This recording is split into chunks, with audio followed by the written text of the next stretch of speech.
திரு நெய்வேலி பாலு நாடாளுமன்ற நடவடிக்கை. நான் என்ன கேட்டால் சொல்லுங்க.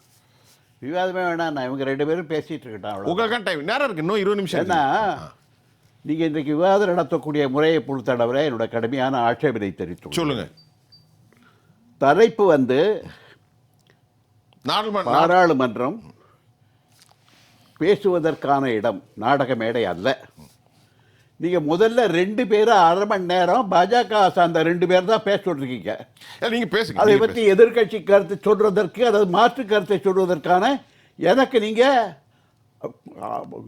இடமே கொடுக்கல. நீங்க இப்ப நான் அது என்ன பொருள்? இல்ல இப்ப நான் உங்களுக்கு இடம் தர்றேன். இப்போ ரமேஷ் சேதராமன் பாஜக அல்ல, அவர் வந்து அதே மாதிரி இப்ப இன்னொன்னு சொல்றேன். சொல்லுங்க. அவர் கிருஷ்ணமூர்த்தி பேசுறதுக்கு ஒவ்வொன்றுக்கும் குறுக்க பேசுறாங்க. ஏன் நீங்க அதை வந்து கட்டுப்படுத்த முடியல உங்களால? சரி, இப்போ நீங்க நேரத்தை கட் பண்ணி நீங்க சொல்லுங்க. பேசலைன்னாலும் பரவாயில்ல, எனக்கு நீங்க அதை பேசுங்க. பத்தி இல்ல, முறையாக நடத்துங்க நான் சொல்றேன். சரி, ரைட். நாடாளுமன்ற நடவடிக்கையில், இன்றைய நாடாளுமன்ற நடவடிக்கையில் என்ன குறை கணிங்க? 2 பேரும் பரஸ்பரம், அவங்க காங்கிரஸ் வைத்துறாங்க, அவங்க பிஜேபி வைத்துறாங்க. நீங்க சொல்லுங்க, ஒரு பொது ஊடக ஆர்வலராக உங்களுக்கான டைம் ஃப்ரீயா இருக்கு. நாடாளுமன்றம் பேசுகின்ற இடம், அது நாடக மேடை அல்ல என்று மோடி சொல்லுகிறார். ஆமாம், அதான் தலைப்பு. நான் இன்னொன்று சொல்கிறேன், நாடக மேடை பாராளுமன்றம் ஏசுகின்ற இடமும் அல்ல. மோடி ஏச்சை தவிர பேச்சை கிடையாது அவர்கிட்ட. முதலாக அவர் மீது நம்பிக்கையில்லா தீர்மானம் வந்த உடனே முதல்ல அவர் என்ன சொன்னார் தெரியுமா? காங்கிரஸ் என்ற கட்சி இந்த நாட்டிலே கொள்ளையடிக்க வந்திருக்கிறதுன்னு சொன்னார். இதான் பதிலா? இதான் விவாதமா? அதே மாதிரி இன்னைக்கு நான் கேட்குறேன், ஒரு குறிப்பிட்ட பிரச்சனையை பேசினால் அந்த பிரச்சனைக்கு பதில் சொல்லணும்.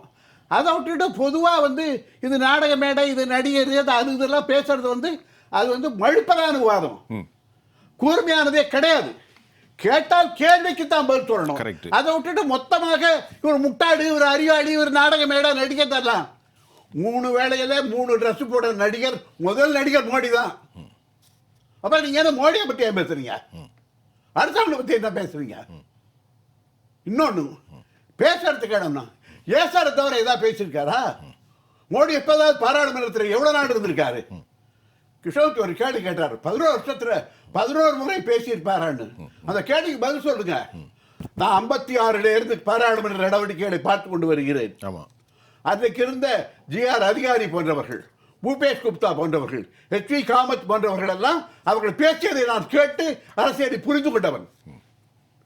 மோடி ஒரு நாள் கூட பேசுறது. பாராளுமன்றம் தொடங்கின உடனே முதல் நாள் இருப்பாரு, அடுத்த நாள் பிளேன்ல ஏறி போயிடுவாரு. இதெல்லாம் முதல்ல நாடாளுமன்றத்தை முதல்ல பிரதமர் மதிக்கிறாரா? அதை கேள்வி கேட்கக்கூடாதா? அவரை அடுத்தவங்களை வந்து நீங்க வந்து மேடை சொல்லிட்டு அது பேசி விடான்ட்டு நீங்க ஏசார தவிர என்ன பேசியிருக்கீங்க? எந்த கேள்விக்காவது பதில் உண்டா? மணிப்பூருக்கு பதில் உண்டா? பஹல்காமுக்கு பதில் உண்டா? ஒன்றும் இல்லை. உங்களுடைய அன்னைக்கு வந்து காஷ்மீர் கவர்னராக இருந்தவர், அவர் சத்யபால் மாலிக். ஆமாம், என்ன கெஞ்சினார் மாலிக்? சத்யபால் மாலிக், நான் வந்து ரோட்டில் போகக்கூடாது, பாதுகாப்பு இல்லை, ஹெலிகாப்டர் கொடுங்கன்னு 3 தடவை கேட்டார், மறுக்கப்பட்டது. விளைவு 45 உயிர்கள் பலியாகின. அதற்கு என்ன பதில் சொன்னீங்க? நீங்க பலி கொடுத்துட்டு அவங்கள தியாகின்னு சொன்னீங்க. இன்று வரையில அதற்கு நேர்மையான பதில் சொல்லிருக்கீங்களா? அதே மாதிரி நீங்கள் எப்பொழுதுமே என்ன சொல்கிறீர்கள்? பலி கொடுத்தவர்களே அடுத்த பிறகு தியாகின்னு சொல்றது. அது என்ன நாடகம்? என்ன முறை? அது என்ன நாகரிகம்? மேடையில பேசும்போது அதுவும் ஒரு பிரதமராக இருக்கிறவர் என்ன பேசணும்? கேள்விக்கு தான் பதில் சொல்லணும். சும்மா திசை திருப்பக்கூடிய இந்த மாதிரியான நாடக மேடை அது இதெல்லாம் பேசக்கூடாது. அந்த மாதிரி பேசுறதுக்கு நிறைய பேர் இருக்காங்க, நிறைய இடங்கள்ல அந்த மாதிரி நடக்குது. சரி, கேள்விக்கு கரெக்டா பதில் சொல்லணும். அதுதான் ஒரு பிரதமருக்கு அழகு. ஒன்று. 2வது கேட்குறேன், எந்த நாட்டிலேயாவது நாடாளுமன்றம் தொடங்கின பிறகு, இப்போ நேரு இருந்தார், இந்திரா காந்தி இருந்தாங்க, நரசிம்மராவ் இருந்தார், மன்மோகன் சிங் இருந்தார், ஒரு நாடாவது அவங்க நாடாளுமன்றம் வராமல் இருந்திருக்காங்களா? வரமாட்டாங்க. எப்போ தெரியுமா? இன்றைக்கு புட்டின் வந்திருக்காரு பாருங்க, அந்த மாதிரி வெளிநாட்டிலேருந்து விருந்தினர்கள் வருகிறார்கள் என்று சொன்னால் வரமாட்டாங்க. அன்றைக்கு மட்டும் ஏர்போர்ட்டுக்கு ரிசீவ் பண்ண போடுவாங்க. அடுத்த 1 மணி நேரத்தில் மறுபடியும் நாடாளுமன்றத்தில் வந்து உட்காருவாங்க. மோடி வந்து எதிர்கட்சி தலைவர்கள் பேசுறதை கேட்குறாரா? அதுக்கு பதில் எங்கே சொல்கிறாரு? மங்கி பாத்ல போய் சொல்றாரு குரங்கு பாத்ல. One way track. இங்க கேட்கிற பதில் என்ன மங்கி பாத்ல பதில் சொல்றீங்க? இங்க எல்லாம் சொல்லணும். அங்கே சொல்றாருல. எங்க சொல்றாரு? மங்கி பாத்ல. ஓ அப்படியா? அப்ப மங்கி பாத் பாராளுமன்றம் டிக்ளேர் பண்ணுங்க. அப்படி பண்ணுங்க. இங்க நீங்க நீங்க செய்யறாத. சரி. நாடாளுமன்றத்தில் கேள்வி கேட்டா நாடாளுமன்றத்தில் பதில் சொல்லணும். அதை விட்டு மங்கி பாத்ல பதில் சொல்றது நீங்க நியாயப்படுத்தி பேசுறீங்களா? நான் கேள்வியா வைக்கிறேன். நீங்க கேள்வி கேட்கல, நீங்க நியாயப்படுத்தி பேசுறீங்க. மாங்கி பாத்லயாவது அவர் பேசுறாருன்னு உங்களுக்கு செய்தி வருது இல்ல? ஆறுதல் பட்டுக்கலாம். நான் மோடியுடைய ஆள் அல்ல. நீங்க மோடி வந்து இதற்கு பதில் ஐயோ அங்கேயாவது போய் சொன்னாரே நீங்க வேணா ஆறுதல் பண்ணலாம். நான் அப்படி ஆறுதல் பண்ண மாட்டேன். சரி. அரசியலை அரசியலாக பேச தெரிய வேண்டும். சரி. பாலு சார், இந்த நிகழ்ச்சியில் இந்த பார்லிமெண்ட் நடவடிக்கை குறித்து நிறைவு கருத்து இப்போ நம்ம ஒருத்தரை பேசுகிறோம். எப்படி இருக்கணும்னு நினைக்கிறீங்க? இந்திய பார்லிமெண்ட்டில் யார் எந்த கட்சியாக இருக்கட்டும், காங்கிரஸாக இருக்கட்டும், டிஎம்கே இருக்கட்டும், பிஜேபியாக இருக்கட்டும், நாடாளுமன்ற நடவடிக்கையில் பிரதமருடைய பொறுப்பு என்ன, ரெஸ்பான்சிபிலிட்டி? ஒரே செய்தி,